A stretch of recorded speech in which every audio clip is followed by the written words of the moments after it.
এই হলো আমার মেয়ে ফাতেমা। আমরা ঢাকা মেডিকেল ডাক্তার দেখাতে গেছিলাম।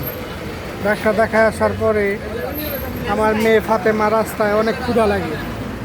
এই ক্ষুধা লাগাতে আমরা এক চায়ের দোকানে, এক ভাইয়ের দোকানে বৈশা আমরা তারে ফিটার খাওয়াইতেছি। আর ওই মনের সুখে টাকায় টাকায় দেখায় একবার টানে আর একবার বয়ে থাকে। এই হলো আমার মেয়ের পেশা। রাস্তাঘাটেরই, আর রাস্তাঘাটে প্রচণ্ড জ্যাম।